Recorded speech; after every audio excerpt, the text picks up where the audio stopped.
If you like your furniture, but your space still feels awkward or uncomfortable, the problem isn't what you own, it's how it's arranged. Welcome to week 3 of your 12-week Cozy Home Reset, a series designed to help you finally create a home you love without overwhelming trends or a big budget. And today we are tackling one of the most frustrating questions in interior design. Where the f do I put my stuff? Last week, we reframed personal style, learned to stop treating it like a label that you have to pick or an identity that you have to subscribe to, and started to understand it as a tool that you can actually use to help you design for yourself with less stress, less confusion, and more confidence. You built your own yes-no list to help dial in on what supports you and what doesn't. And now it's time to put that clarity into practice. Because knowing what you want doesn't automatically tell you where your furniture should go. That's where floor plan comes in.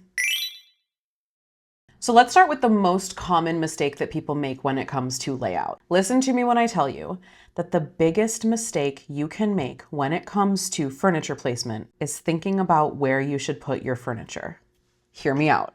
When faced with an empty room, most of us start with objects. The couch, the rug, the TV, and we try to arrange them based on these pre-existing rules that we've absorbed from seeing designed spaces like on Pinterest and in photos and in like IKEA showrooms, right? But those professionally designed spaces are missing something really important.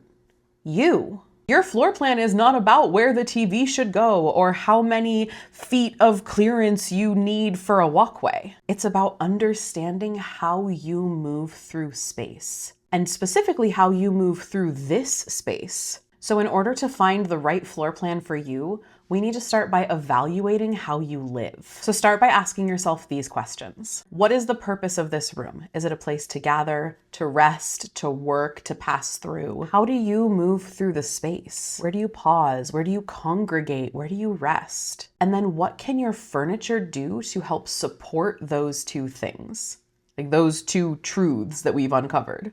Before you decorate, before you style, before you worry about aesthetics and vibe, floor plan is about making it easy for your body to understand how to navigate the space.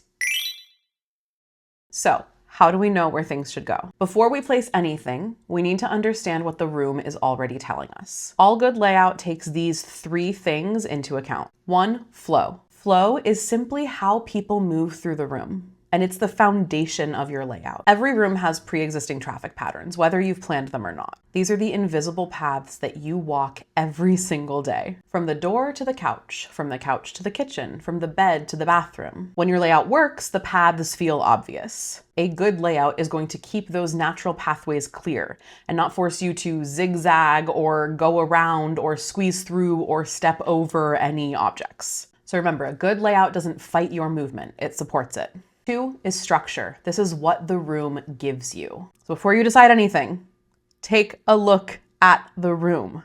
Doors, walls, windows, light switches, existing fixtures. This is the structure of the room, and this is the base on which your flow is built. So take in the shape of your room and the natural zones that might already exist there. Bright, open areas with lots of natural light can support activity, connection, and focus, whereas dark, protected corners might be better for rest and relaxation. Also ask if there are existing fixtures in the space that feel like they might be defining a zone. So now, instead of forcing your furniture into a layout that you saw at the IKEA showroom, let the room's existing structure guide where things naturally want to happen. And lastly is zones. Zones are where life pauses. And once you understand the flow and the structure of a room, zones will naturally fall into place. When we talk about zones in interior design, we're just talking about a defined area inside of a bigger area that is designated for a specific activity. So maybe it's a place to sit and talk, or a place to rest, or a place to eat, or a place to work. You get to decide what zones are important to you,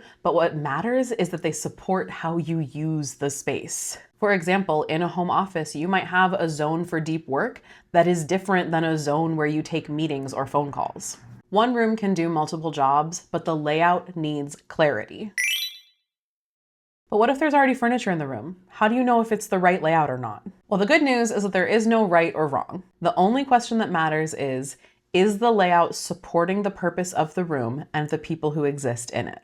When a layout is working, movement feels obvious. Like your body knows where to go without thinking about it. You don't hesitate when you enter a room, you're not zigzagging around furniture, and nothing feels like it's in your way. So ask yourself if the room offers clear places to pause, or if it all feels kind of restless and unsettled. And most importantly, the layout should support what the room is used for most often. If you're constantly rearranging furniture in the moment to make your room work, that's a sign it's not working. If you are really not sure if your layout is supporting you as well as it can, check out the quiz in this section of the workbook. You can grab the workbook at the link in the description below, totally free, totally optional, but it's there, and I think it's super cool and helpful, personally. Okay, now when we're evaluating layout, this is where your yes/no list from last week really comes in handy. Not as like a rule-setting structure, but as a filter. So for example, if one of your yes words is calm, maybe that means that you need fewer obstacles or fewer things in a room. But if your yes word is cozy, maybe that means that you need to bring things in for more intimate gathering spaces. Versus a yes word of open might mean spreading things further apart so you have clearer pathways and clear sightlines. And if you look to your no list, maybe one of your no words is cramped. So be on the lookout for blocked pathways or blocked sightlines. Or if one of your no words is exposed, then be on the lookout for furniture that's floating without being grounded. Or maybe one of your no words is visually loud, in which case you can take a look and see if you have too many competing focal points, right? This can be a filter through which you view your room to see if the layout is supporting these yes/no words that you came up with last week. You can do this exercise either on paper using the dedicated activity page in your workbook, or you can do it physically in your space. Two different approaches, same goal. To notice how movement and purpose are working together in your room. Step 1, choose a room, or even choose a zone. It's okay to start small. Step 2, name the purpose of that space. What do you want this space to support for you right now? Step 3, identify your usual paths. What is the traffic and flow pattern of this space? And is there anywhere that you hesitate or bump or reroute? Step 4, consult your yes/no list. Pick one yes and one no that matter most for this space. And then finally, experiment with moving just one piece of furniture. Okay, fine, you can move more if you want to, but challenge yourself for just one. Is there one change that you can make that will set this space up better to support you? And this should be fun. Like, don't be afraid to try things that you're not sure will work. You can always put it back. And remember, layout is temporary. It's going to evolve and change as you do. So don't be afraid to try something new. And tell me in the comments below, what room are you gonna start with? Honestly, whether you're doing this on paper in your workbook or in your mind map or physically in your space, I think it's such a great exercise to just have a chance to play in your space without buying anything new. We're just using what you have and we're making it work. I also think it's fun to like see if you can pull a piece of furniture from a different room that would help serve this space better. Like, don't be afraid to use what you got, okay? Get resourceful, you're scrappy, I know you are. Next week, we're gonna talk about lighting, which is a video I'm very excited for. A couple people have asked for it and it's happening. We are finally making a home that feels good for you. You got this. I'm so excited for you. I'm so happy to be here. I will see you next week.